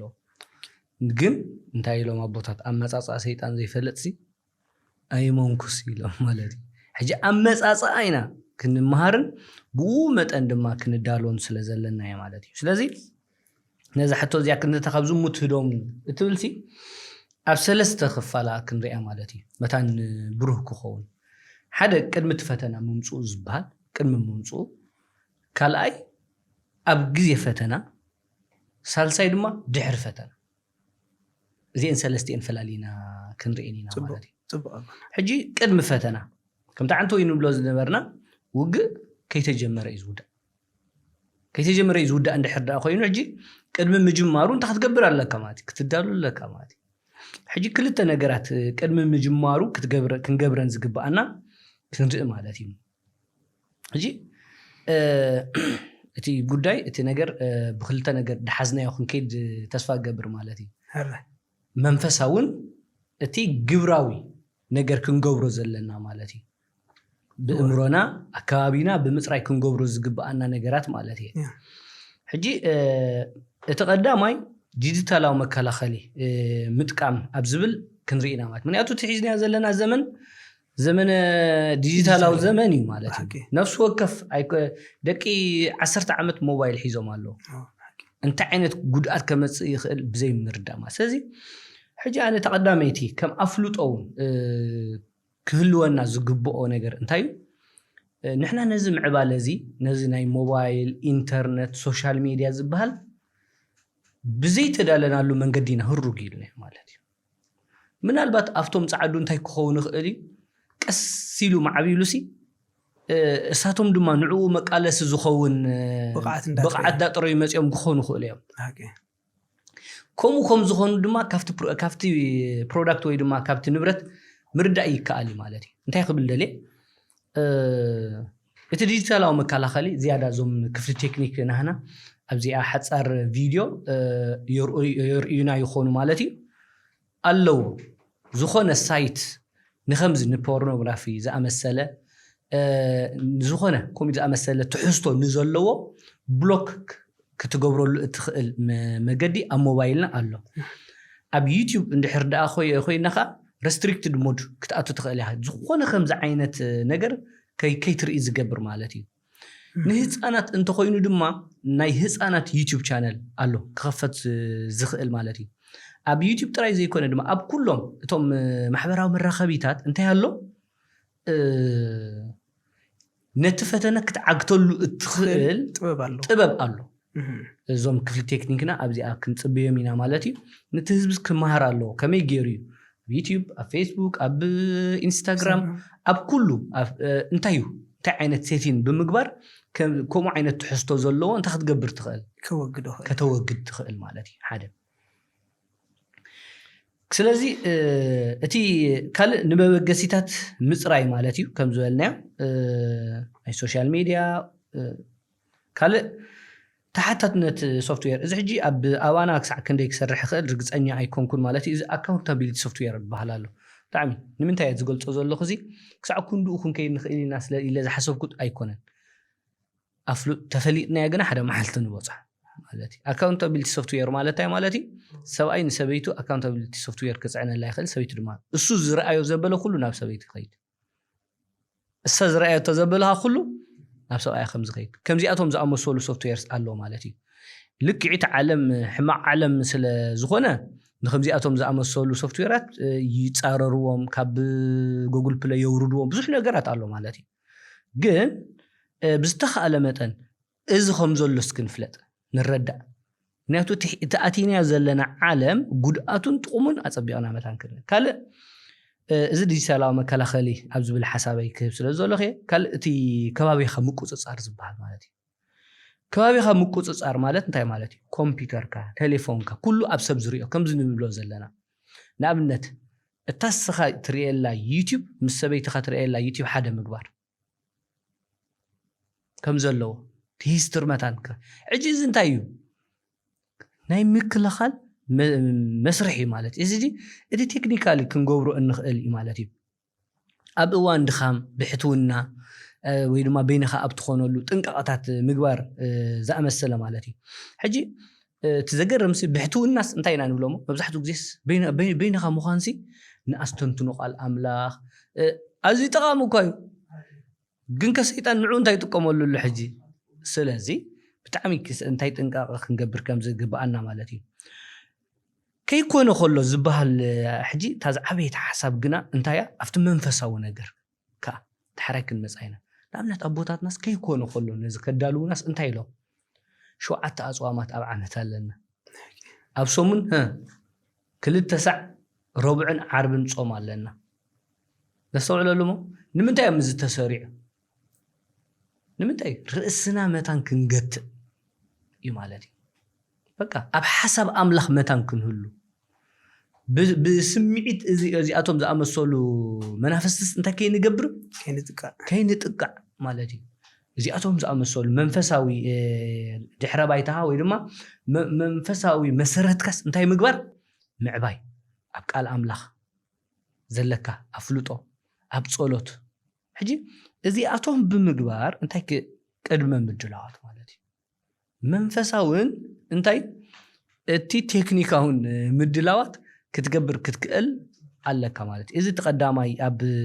ቅድሚ እቲ ፈተና ምምጹ ክትገብሮ ካብ ዘለካ ምድላዋት ኢልና ንጠቅሶ ንኽእል ኢና ጽቡቕ ኣብዛ ክትብልዋ ጽናሕኩም ሲ كدنا عندي هاتي ناي حبراو زخونه سبعي سبيتن حبراو زخونه ناي يوتيوب شانل مرأي زبلسي اب حدا اوانسي كوم زبل حساب متي انتي زبل ملسي رخيبه لوم سيلو نحدا سب وين سبيتي سي بفلا عندك انستيو عرقانن كرأياس بزح يسكفندي موبايلن غنصيلكا خطريو غن فصوم افكرالك حجي سغاب كندي اب اسكاف زخونه غزي بصحنا لنا مالتي سلازي تي ناي مكلخال اغباب تبلو زلهم سي ناي بحقي حغازي مالتي اتي كخول زلونا ነገር ዳ الله خول زلون بر اتخوت زلو ويكون كتكول زلك مالتي سلازي اتي مسبعل بيتكا حد عينت يوتيوب مكتتال زبلنايو ناي بحقي اغداسي مخان رينا الراي تي وحسنت ذهب قالون رينايو مالتي تي اكبابيخا وحس زخونه እንድሕር ፅሪኻዮ ዝያዳ ሓይልን ትብዓትን ዓቕምን ትረክብ ማለት እዩ ስለ ናብታ ካልእቲ እስኪ ንስገር ኣብ እዋን ፈተና ኸ ቅድሚ ናብታ ኣብ እዋን ፈተና ትብል ምኻድና ሓንቲ ሓሳብ ክህብ ደሊ ማለት እዩ ህራይ መቸም ክሰምዓካ ንዝኽእል ኢኻ ትዛረብ ብፍላይ ደቂ ኣንስትዮ ማለት እዩ ኤርትራውያን ደቂ ኣንስትዮ ካልኦት ትግርኛ ትሰምዕ እንድሕር ክሰምዓና ዝኽእል ኮይኑ እዩ ማለት እዩ ካብ ዝተቐልዐ ኣፍ ልቢ ካብ ዕራቕ ካብ ምውፃእ ካብቲ ፈተነ ዘምፅእ ዘሎ ኣካል እዩ ሕጂ እታ መልእኽቲ ክህብ ደሊና ኣብቲ ቅድሚ ምስጋረይ መን ስለ ዝረብሕ ኢና ከምኡ ንገብር ዘለና ንመን ነርብሕ ኣለኹ ኢልኪ ናይ መን ሰራዊት ናይ መን ወገን ናይ መን ወታደር ኣብ ወገን መን ተሰሊፍኪ ከምዚኣቶም ዝኣመሰለ ስእልታት ትዝርግሕ ኣለኺ ብሰንኪኺ ንጽህና ብዙሓት መንእስያት ይጉዳእ ከም ዘሎስ ትፈልጥ ዶ ብሰንኪኽስ ጸጋ ብዙሓት ይግፈፍ ከም ዘሎ ትፈልጥ ዶ ክብርቲ ሓፍተይ ኣብዚኣ መልእኽተይ ድህብ ዘለኹ ማለት እዩ ኩለን ኣሓትና ማለት እዩ መን ይዝረብሕ ዘሎ ካብ ግብርኺ መልክዕ እዚ ጽባቐ እዩ ኢልኪ ተሓስቢ ተለኺ ጌጋ እዩ ምክንያቱ ከምቲ ቃል ኣምላኽ ዝብሎስ በቲ ዘመወዳእታ ዘመን ጽቡቆም ክፉኦም ክፉኦም ከዓ ጽቡቆም ክኸውን እዩ ዝተባሃለ ሰይጣን ኣስሒቱክ ስለ ዘሎ ነቲ ጽባቐ ሓቀኛ ጽባቐ እግዚአብሔር ዝሃበክ ዝድውን ማለት እዩ ነገር ብምግባርኪ መን ይዝረብሕ ኣብ ወገን መን ይኽተሰሊፍክ ዘለኺ ኣብ መንጎ ድበሃል የለን ወይና ግብርኺ ዘበለ ግብርና ዘበለ ወይና ኣምላኽ እዩ ዝኽብር ወይኒ ሰይጣን ወይ ጸጋ ብዙሓት ብሰንኪኺ ክግፈፍ እንከሎ ብዙሓት ምኽንያት ፈተነ ምኽንያት መዕንቀፊ ቃል ኣምላኽ እንታይ ዝብል እቲ ብሰንኩ መዕንቀፊ ዝመጽእ ኢሉ ማለት እዩ ካብዞም ንኣሽቱ ሓደ እኳ ዝስሕት ኢሉ ማለት እዩ ስለምንታይ ንሰይጣን ኣፍ ደገ ትኾኒ ስለምንታይ ንሰይጣን መንገዲ ትኾኒ ሲያበቃ ተንዲ ሰምዓና ዘበላሲ ካብዚ ከቢድ ፍርዲ ዘለዎ ማለት እዩ ክሞልቋ በዚ ኣብ ንግረ መንገደይ ለብዋይ መሓላልፍ ማለት እዩ ብሓቂ ኣቦና እዚ ዝተባህለ እግዚአብሔር ኣምላኽ ዓይነ ልቦናና ክፈተልና ንኹለን ኣሕዋትና ከዓኒ እዚ ሰሚዕን እቲ ለብዋ ክንሰምዖ ሰናይ ፍቃድ ኣምላኽ ይኹነልና ኣሜን ኣፍቲ ዝሓተትካያ ሕቶ ክምልስ እቲ ሓሳበይ ተዘርገት ከላ ክብላ ስለ ዘለኒ ኣብ እዋን ፈተና ቅድሚ ፈተና ክግበር ዘለዎም ምድላዋት ኢልና ነርና ኣብ እዋን ፈተና ክልተን ምህዳምን ምቅላስን እየን ማለት እዩ እታ ምህዳም ዝበሃል አንተ ወይ ብብዙሕ መንገዲ ገሊፅናየና ማለት እዩ ብምጽላይ ካብቲ ዘለኻዮ ቦታ እንታይ ብምግባር ብምእላይ እንታይ ክግበር ከኣል ኣቓልቦኻ ምቕያር ኣንፈትካ ክቕየር ዝኽእል ናብ ሰብ ምድዋል ድዩ ከም ዝኽንብሎ ፀናሕና ውሑስ እዩ ናብ ዝበልከያ ሰብ ናብ ዕሩኻ ናብ ማሓዙትካ ብምድዋል ድዩ ናብ ቤተሰብካ ብዛዕባ ካልእ ኣንፈትካ ዝኾነ ዝቕይር ነገር ብምግባር ማለት እዩ ምቅላስ የደሊ ማለት እዩ እቲ ምህዳም የደሊ ተኻላይካ ምቅላስ ሓፅር ጸሎት ተለማመድ ጎይታይ ሓግዘኒ ጎይታይ ኣድሕነኒ ጎይታይ ካብ ምርኣይ ኮንትነት ምለሰን ዝብል ሓፀርቲ ጸሎታት ምልምማድ ማለት እዩ ካልእ ጥቕሲ ምዝካር በቃ ካልእ እቲ ሓገዝ ወይ ምሕታት ማለት እዩ ሓገዝ ምሕታት ማለት እዩ ንኣብ ነፍስኻ ምድዋል ኣብ ከምዚ ኩነታት ኣለኹ ምባል ብጣዕሚ ሓጋዚ ይገብሮ ማለት እዩ እዚቲ ኣብ ግዜ ፈተና ብዓብዪ ኣብታ ናይ ምቅላስ ስልቲ ኢልና ስለ ዝገለጽናዮ ኣብዚ ግዜ ኣይከጥፍኣላኒ እታ ድሕሪ ፈተና ትብል ከዓ ብተመሳሳሊ ማለት እዩ እንድሕር ዳኣ ተዓዊትካ ኮንካ ንኣምላኽ ምስጋና ኣቕርቦ ተዓወትካ ንኣምላኽ ወፍዮ ማለት ብሓይሊ ኣምላኽ ብሓይሊ መንፈስ ቅዱስ ምዃኑ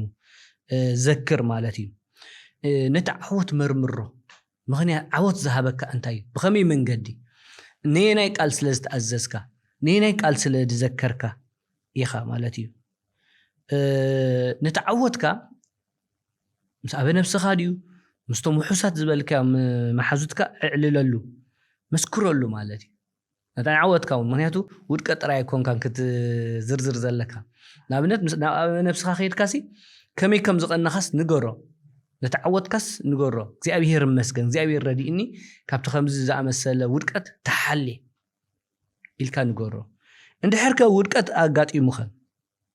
حتى بحتى تفتن أي شفني مالتي تحفرت بهالزلة أتصبقنا كن رأي جبأنا مالتي سلازي بقصبت نسحة مئتها مالتي تنسحة 3 درجات اللي زلوا نب لبخا مملاس بهال تجوهن تعساني نب أملخ مملاس زبهال مثل لا يجو قوي تأيس كرسوس نعين حتى بعين محرت كاتمتن من بالي نبيتي كرسان مملاس دما أبكر مكهن جزابير قريب كحد أتكلم من نزاز إمالاتي سلازي نزنا جرزي عند حردا ودكت كوينو مالتي نتو ودكت كم تعنتو يزولنا مرمرو بهنا مخنيات ينيرو انت يزول غوغوي حسابات امصيو سيطان أصديعك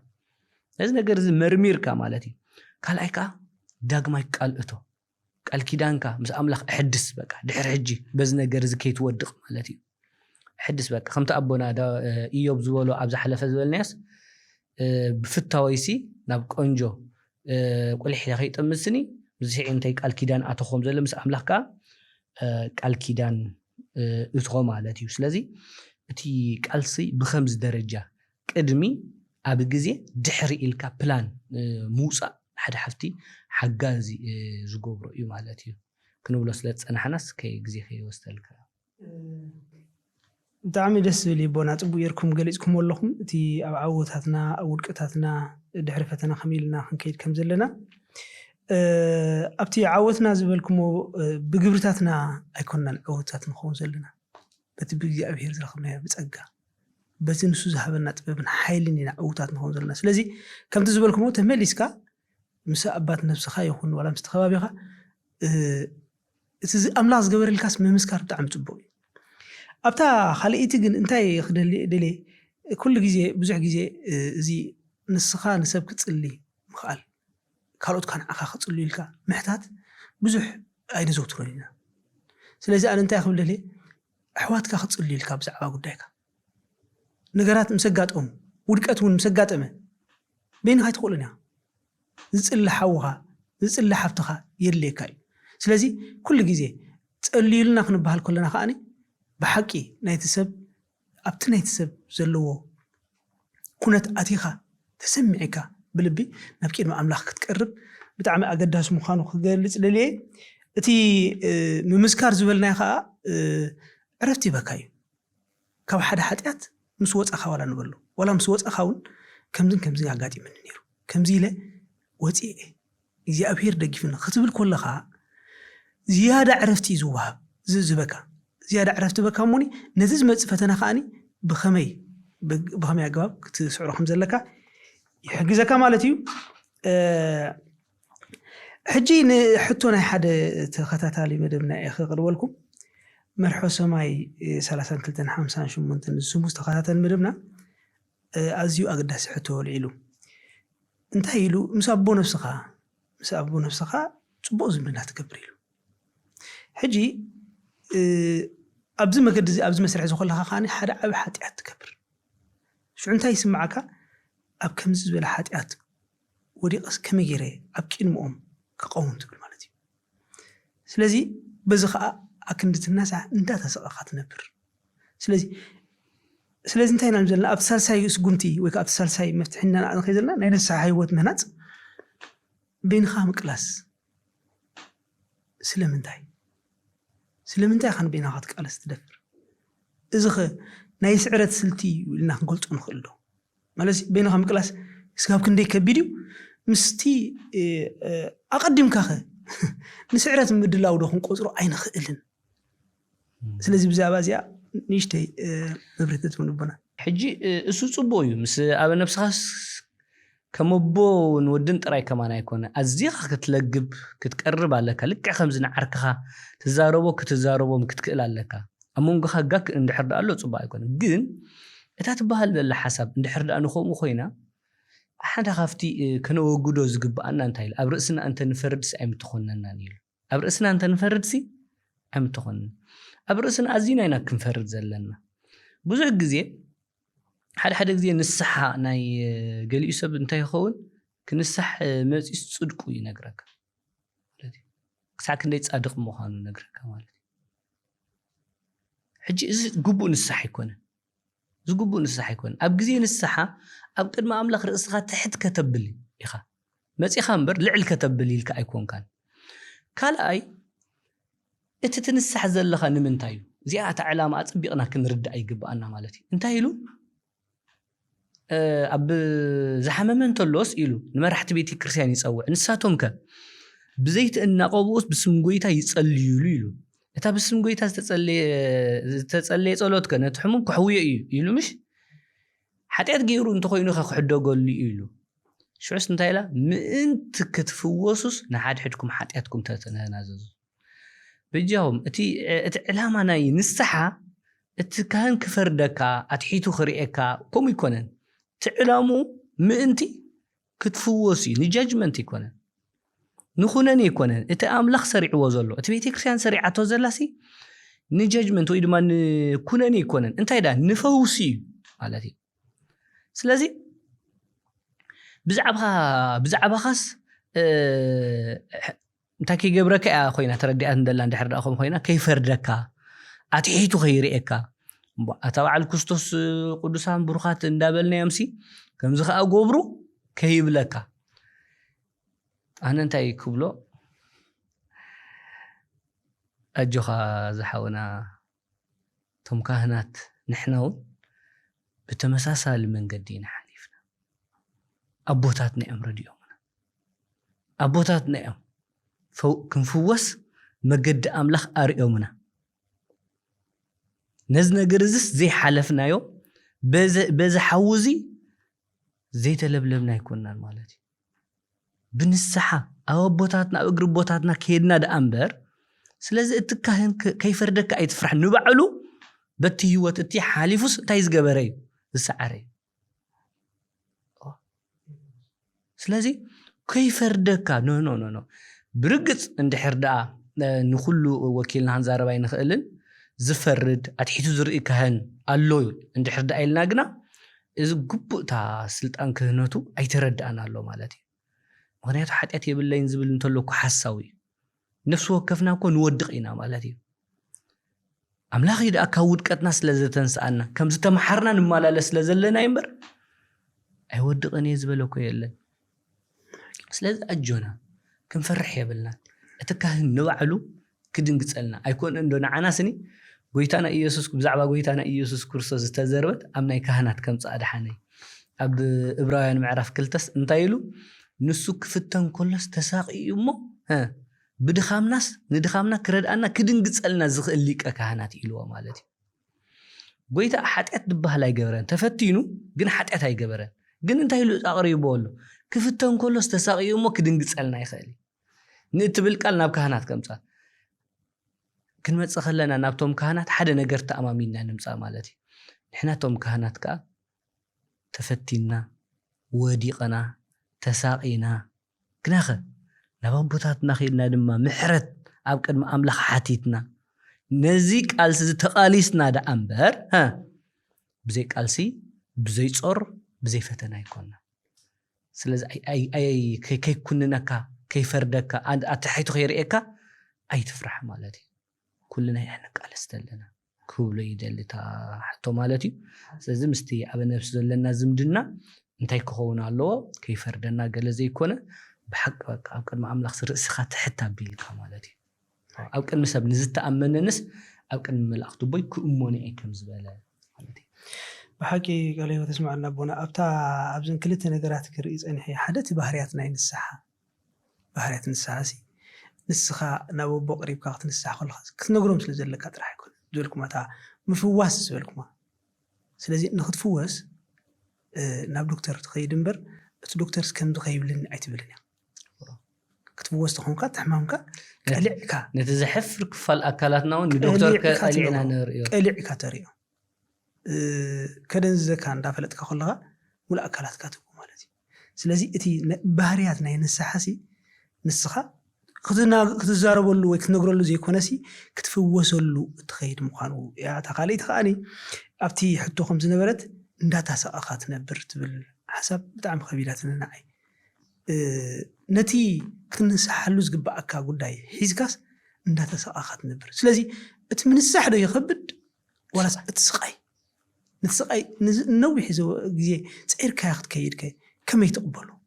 سلازي تا حونا زقربا نعود راح تملكت كو تزي كونت تحطن كلاتنا زملكت حتى سلازي سأن من السح انت تسقاخ منبر اين انا يكونني منات قويتا انت ايو زي ابا يزوي مستسيت ان محبارين انت تردا انعي تي كتنسح انت تقباك نتصور صير كامتناح انت يزب الحسب الله مسلك سيت انت يزب لك وديك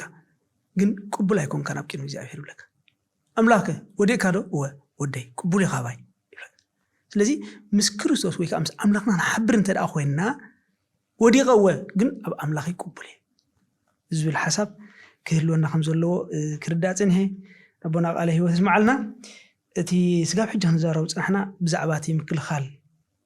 تسلتنا هنا هنزار ولتنا بساعات مكلخالي اثنين مدقعة تسلتخ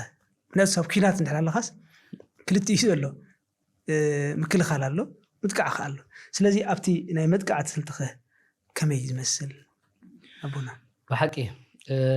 انتاي يبلك قال እግዚአብሔር ስን ዲያብሎስ ስፍራ አይታሃቡ ወይሉ አቤ ፌሶን እትሰራቂ እትንሱን ዘማቆሎ ምእንቲ ህልወስ ጽቡቅና ገበረ ዳ በዳዊ ጻዕር ምበር ደጊማ አይስራቅ ይብል ንምንታይ ሓደ ሰራቅሲ ስርቅ ስለ ዘቋረጸ እኹል አይኮነን ታይዳ ናብ ምጽዋት ክሰግር ክኽእል ኣለዎ ማለት እቲ ደረጃስ መጀመሪያ ንጽህና ዳሕራይ እንታይ ቅድስና እዩ ማለት እዩ ሰራቅ ነይሩ ናይ ሰብ ወስድ ነይሩ ምቁራጽ ጥራይ አይኮነትን ንሱኡን ክረድእ ኣሎ ክትካእ ክኽእል ኣሎ ምክንያቱ እቲ ሕማቕ መንፈስን ምስወፀ እንድሕር ዳ ነጽሃ ከይተመልአት ጽቡቕ ነገር ከይተመልአት ጸኒሓቶ እንታይ ዝገብር ካብ ኣዝገዱ 7 ሒዙ ዝመጽእ ስለዚ ምትካእ የድሊ ማለት እዩ ስለዚ ኣብዚ እንታይና ነቲ ስጋኻ ኩሉ ግዜ እንታይ ምግባር ዋዕ ስጋኻ ንምቁጽጻር ከምታ ዓንተው ይንብሎ ዝነበርና ነቲ ስርዓት ቤተ ክርስቲያን ተኸቲልካ ናትካ ናይ ውልቅኻውን ጾም ምእዛዝ ጸሎት ምግባር እዚ ሁሉ ክንብሎ ጸኒሕና ኢና ማለት እዩ ንስሓ ምእታው እዚ ሁሉ አገዳሲ እዩ ማለት እዩ ታ ቀንድ ግን ዓንተው ይሕልፍ ዝበልና ምስ ግዜና መታን ክንሪኣ ኣሞንጎ እታ ሕፍረትን ኣሞንጎታ ጓህን እትብል ዘላ ክሪኤን ማለት እዩ ዓንተው ይስግሪ ኢልያ ነይረ ጓሂ ከም ፍቃድ ኣምላኽ ኢሉ ጓሂ ከም ፍቃድ ኣምላኽ ንምድሓን ዝኸውን ዘይጣዓስ ንስሓ እዩ ዘምጻእልካ ኢሉ ማለት እዩ ጓሂ ከም ፍቃድ ኣምላኽ እንታይ የምጽ ዘይጣዓስ ንምድሓን ዝኸውን ንስሓ የምጻእልካ ማለት እዩ ሕፍረት ሕጂ ሕፍረት ግን እንታይ ማለት እዩ ጓህን ሕፍረትን ይፈላለዩ ሕፍረት ነቲ ነገር እተ ሓቢእኻያ ዓቢጥካያ ክትከይድ ዝገብር ዳተሰቓኻ ክትነብር ዝገብር እዩ ጓሂ ግና ከም ፍቃድ ኣምላኽ ንንስሓ እዩ ዝመርሓካ ማለት እዩ ስለዚ ናባና ክመጽእ ዘለዎ ኣየናይ ጓሂ እዩ ማለት እዩ ስለዚ ከይትኾነን ከኸለኻ ርእስኻ ምኹናን ማለት ኣነ ሓጢኤ ኢልካ ናብ ኣምላኽ ምምጻእ ኣዝዩ ኣገዳሲ ይገብሮ ኣብዚ ማለት እዩ ስለዚ እንተዚ ኮይኑ ግን ኣብቲ ናይ ምጥቃዕቲ ዝበሃል ዘሎ መጀመርያ ጓሂ እንድሕር ዳኣ ተሰሚዕካ ነዚ ነገር እዚ ብንስሓ ነኽትዓጽዎ ድማ ኩሉ መንገዲ ይኸፍት ማለት እዩ ከም ፍቃድ ኣምላኽ ጓሂ ብዛዕባ ክብሪ ርእስኻ ይኮነን እቲ ጓሂ ዘሎ ማለት እዩ ስለዝበደልካ ንኣምላኽ ስለ ዘጓሃኻዮ ነቲ ብመልክዕን ምስልን ኣምላኽ ዝተፈጥረ ስለ ዘባላሸኻዮ እቲ ኣብ መጥቃዕቲ ምስጋር ዝበሃል ግና እቲ ፍታሕ እንታይ እዩ ንኣብነት ሐዋርያ ቅዱስ ጳውሎስ እንታይ ኢሉ ሓደ ካብቲ ብዙሓት ብሰንኪ ኣብ ካልኣይ ፕሮግራምና ኣብ ሳልሳይ ፕሮግራምና ንቕጽሎ ንኾን ማለት እዩ ብዙሓት መንእሰያት ኣብዚ ተኣሲሮምሉ ዘለዉ ምክንያት እንታይ እዩ ብዝተፈላለየ ምክንያት እንሃብካ ካብ ሓዳር ምድንጓይ ስለዚ ነፍሲ ወከፍ ብስምዒት ካብ ምንዳድ ሲሉ ሐዋርያ ቅዱስ ጳውሎስ ሰብኣይ ናቱ ሰበይቲ ድማ ናታ ሰብኣይ ይሃሉ ኢሉ ማለት እዩ ኣብ መርዓ ምእታው ኣብ ሓዳር ምእታው ሓደ ካብቲ ፍታሕ እዩ ማለት እዩ ኣብ ሓዳር ብስምዒት ካብ ምንዳድ እንታይ ስለዚ እንታይ ኢና ንብል ዘለና ግን ሓዳር ነዚ ሙሉእ ፍታሒ ኣይኮነን ብቀዳማይ ከም ዝበልናዮ እንድሕር ነዚ ነገር እዚ ብመንፈሳዊ መንገዲ ዘይሲዕርካ ዋላ ኣብ ሓዳሩን ክቕፅል እዩ ማለት እዩ ስለዚ ኣብ ሓዳር ምእታውን ሓደ ካብቲ መሰረታዊ ነገር እዩ ማለት እዩ ኣምላኽ ንኸምኡ ስለ ዝፈጠረና ማለት እዩ ስለምንታይ መንእስያት ኣብ ንሓዳር ድድንጉዩ ዘለዉ ዝብል ኣርእስቲ ብካልእ መዓልቲ ክንልዕሎ ብጣዕሚ ኣገዳሲ ኮይኑ ይስምዓኒ እቲ ኣብ ሓዳር ምድንጓይ ንባዕሉ ግን ኣብዚ ነገር እዚ እቱ ሓደ ካልኣይ ኣብ ሓዳርከ ሰብ ሓዳር ኮይንካ ከዓ ነቲ ስምዒት ናይቲ ካልኣይካ ወይ ተኻልአይትኻ ዘይትርዳእ እንተኮይንካው እዚ ድማ ኣብ ሓዳር ከሎ ነቲ ካባኻ ዝደልዮ ነገር እንድሕር ደኣ ዘይቀሪብካሉ ድማ እቲ ሰብ እንታይ ክገብር ይኽእል እዩ ናብ ከምዚኦም ዓይነት ሽግራት ክኣቱ ስለ ዝኽእል ማለት እዩ ከይትፍተኑስ ከም ብሓድሽ ተራኸቡ ከም ዝበለ ሐዋርያ ቅዱስ ጳውሎስ ካብ ፈተና መታን ክወፅእ ነቲ እቲ ሰብ እንታይ ክትገብሮ ኣለካ ማለት እዩ ብግቡእ ግዜ ማለት እዩ ኣብ መንጎ ሰብ ሓዳር ድማ እቲ ስጋዊ ርክብ ዝበሃል ብግዚኡ ማለት እዩ ክግበር ይግባእ ማለት እዩ ንዑ ነቲ ስምዒት ናይ ካልኣይካ ምንፋግና ነቲ ካልኣይካ ኣብ ከምዚ ዓይነት ሓጢኣት ድማ ከውድቆ ይኽእል እዩ እዚኣቶም ዝኣመሰሉ ኩሎም ኣብ ግምት ምእታውካ ከድሊ ማለት እዩ እቲ ካልኦት ግና ብዛዕባ ጾም ብዛዕባ ጸሎት ብዛዕባ ንስሓ ኣብ ዝሓለፈ መደብና ኣብ ሎማዓንቲ እውን ክንጠቕሶ ዝፀናሕና ግዜ ንምቁጣብ ኣብዚ ሕፀር ከበለ ኣቦና ብነዊሕ ሰዓታት ሒዘኩም ኣለኹ ሬታ እቲ ቃል ኣገዳሲ ስለ ዝኾነ እቲ ንምርምሮ ዘለና ሓቂ ከዓ ብዕምቀት ክንሪኦ ስለ ዘለና እዩ ኣብዛ ክትብልዋ ዝፀናሓኩም ግን ናይ መወዳእታ ስጉምቲ ኣብቲ ናይ መወዳእታ ስጉምቲ ተወስደና ማለት እዩ ኣብቲ ፀጋ ንሕፍረት ክስዕሮ መፍቃድ ማለት ሓይሊ ኣምላኽ ግብሪ መንፈስ ቅዱስ ግብርናትና ዘይኮነስ ግብሪ መንፈስ ቅዱስ ንሕፍረት ክስዕሮ መፍቃድ እዚዩ ኣብ መንጎት መንፈስ ቅዱስ ዘለዓለካ ጓሂ ክትጠቕስዎ ፀናሕኩምን እቲ ፀላኢ ዝዘርኦ ዘሎ ፍርሕን እንታይ ትፈልሊ እቲ እንታይ ኢና ዘለና እቲ ጓሂ ካብ መንፈስ ቅዱስ ዘለዓሎ ክኸውን ከሎ እቲ ሕፍረት ከዓኒ ዘርኢ ናይ ፀላኢ ንብሎ ኣለና ምዚያ ንእሽተይ ሓበሬታት ብን እሞኒ ናብ መጨረሻ ሕቶይ ክኸይደ ብልክዕ እሳያታ ቀዲምና እውን ክንዛረበላ ዝፀናሕና እንድሕር ዳ ፍርሒ ኮይና ክትሽፈን ክትዕበጥ እሞ ከዓ ንዓኻ እንታይ ክትፈጥረልካ ፀቕጢያ ትፈጥረልካ እታ ሕፍረት እንተኮይና ማለት እዩ ጓሂ ከም ፍቓድ ኣምላኽ እንተኮይና ግና ንንስሓ እያ ትመርሕ ኣባያ እንተፍልልየን እቲኣ ክትሓብኦ ትብለካ ተላ እታ ድምፂ ናይ ሰይጣን እያ እዚኣ ለልያ ማለት እዩ ንፅርቲ ሕብኣዮ ናብ ኣበ ነብስኻ ኣይትኺደሉ ኣይትዛረበሉ ክፈርዱኻ እዮም ትብል እንተላ እዚኣ እታ ድምፂ ናይ መን እያ ናይ ሰይጣን እያ ተነስሓሉ ናብ ኣምላኽ ተመለስ ንኣምላኽ ኣውጊኻ ኢኻ ግን ኣብ ኣምላኽ ተስፋ ኣሎ ትብል ተኮይና ግን ታጓሂ ግን እንታይ ካብ መንፈስ ቅዱስ ኣባጊዒስ ድምፀይ ይሰምዓየን የለልያየን ኢሉ ምሽ ሓቂ ስለዚ ንሕና ኣባጊዕ ኣምላኽ እንተኮይና ነይቲ ድምፂ ክንሰምዕ ኣለና ነታ ጓሂ ከም ፍቓድ ኣምላኽ ንድሕነት ዝኸውን ንስሓ እተምፅእ ማለት እዩ ስለዚ በዚኣ ሕፅር ኣቢልና ክንሪኣ ንኽእል ፅቡቅ ንዛዝም ኣለና ሕራይ ንምዝዛብ እቲ ናይ መጨረሽታ ሓሳባት ምእንቲ ክትቡና ኣቦና ከምዚ ክትብሎ ፅናዕኹም ብምሉኡ ክንመፅኦ ፀናሕና እንታይ እዩ እቲ ዕላማ ሕማቕ ተግባር ምዕራይ ጥራይ ከም ዘይኮነ ርኢና ያለና ብዕምቀት እቲ ቀንዲ ዕላማና ከዓ ምልዋጥ ምዃኑ ብዝርዝር ገሊፅኩም ኣለኹም ስለዚ ኣቦና ናይ መወዳእታ ከም ምኽሪ ናይ መጨረሻ ትብሎ እንተልዩ ንዓኹም ዕልክበኩም እሞ መደብና ክንውድእ ሕራይ እግዚኣብሔር ዝተመስገነ ይኹን ኣብ መወዳእታ እቲ ግዜ እውን ነዊሑ ስለ ዘሎ እታ ሰለስተ ነገራት ጥራይ መዛዘሚ ክገብር ተቐዳሚቲ ኣብ ውግእ ኢና ዘለና እትብል ክትስመረላ ማለት እዩ መንፈሳውን ኣእምራውን ማለት እዩ ብመንፈስ እንብሎ ዘለና ብጸሎት ጾም ንስሓ ዝኣመሰሉ ንዋግኣሉ ምዃንና ማለት እዩ ኣእምራዊ ንብሎ ዘለና ድማ ብዙሕ ቴክኒካዊ ነገራት እንዳገበርና ብስልቲ ክንዋግኦ ስለ ዘለና ትጸላእ ድማ ብክልቲኡ እዩ ዝመጽእ ብኣእምራውን ብመንፈሳውን እዩ ዝመጽእ ማለት እዩ ስለዚ ተቐዳሚት ኣብ ውግእ ኢና ዘለና ተኻላይቲ ተዋጋኢ ኩሉ ሰዓት ይስዕርኒ زي خنرد علن تواقعي كل ساعة يسعرني جن كموقع أيقارصني مقلاس أيقارصني تواقعي كل ساعة يسعرني تقالا سايس كل ساعة يسعرني جن كمقلاس أيقارصني سالساي تانا يبقى قدامي مزازميتنا يحجون مودق سعرت هيكون مودق سعرت ببيني سعرت نمودقتاي تسعرك ودي نحنا نودق امبر نستعار يكوننا نزلنا امونغو ودقتن سعرتن داتا زي بالفللي يزلو تصادق يودق امبر يستعار يتباله بتزفقرنا كريستوس كابتوم زسعارو ازينا نبلصينا كم زبله نحنا بكريستوس سعرتينا ماتي كنسعرينا خا مالتي اما قدق ودقت كغاطم خالي ስለዚህ ውድቀትን ስዕረትን ፈላሊና ኣብ ግዜ ውድቀትና ክንትንስ